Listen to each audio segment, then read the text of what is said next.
എന്നാലും തരക്കേടില്ല. കണ്ണിന് കുളിർമ നൽകുന്ന സുന്ദരികളും സുന്ദരന്മാരുമാണല്ലോ ഈ സദസ്സിൽ നിറഞ്ഞിരിക്കുന്നത്. ഇവിടെ വന്ന് കുറച്ച് ചളിയടിച്ചിട്ട് പോകാമെന്നല്ല ഈ ചാക്യാറിന്റെ ഉദ്ദേശം. നിങ്ങളെ ഒന്ന് ചിരിപ്പിക്കാനും ചിന്തിപ്പിക്കാനും പറ്റണം, അല്ലെങ്കിൽ പറ്റിക്കണം. ഇതൊക്കെ ഞാൻ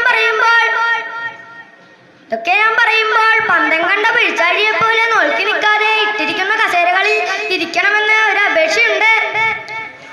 പണ്ട് രാജാക്കന്മാരെയും രാജ്ഞിമാരെയും കളിയാക്കാനുള്ള സ്വാതന്ത്ര്യം ഈ ചാക്യാർക്കുണ്ടായിരുന്നു.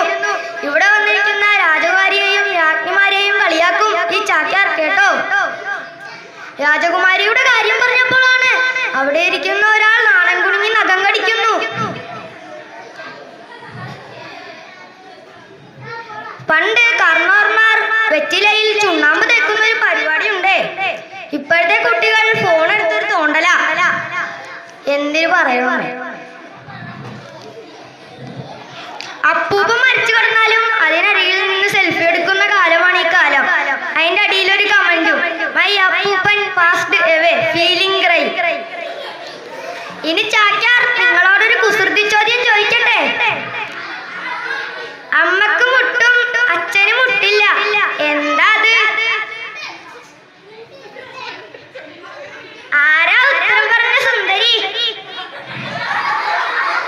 നിങ്ങളുടെ കൂടെ ആടണോ, നിങ്ങളുടെ കൂടെ പാടണോ, എല്ലാത്തിനും ഉണ്ട്. ആരാ അത്? ആരാ? നമ്മുടെ സ്വപ്ന ടീച്ചർ. പഞ്ചായത്ത് ഹൗസ് എല്ലാരും കണ്ടിട്ടുണ്ടാവല്ലോ. അതിൻ്റെ ആളുണ്ടല്ലോ ഇങ്ങനെ നിൽക്കണം, മസിൽമാൻ. ആരാത്? നമ്മുടെ കൊച്ചിൻ ഹനീഫ.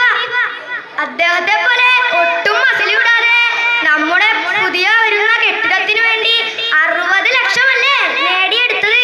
ആരാ അദ്ദേഹം? ആ മഹാനായ വ്യക്തി ആരാണ്? നമ്മുടെ പ്രിയനാം HM സാറ്.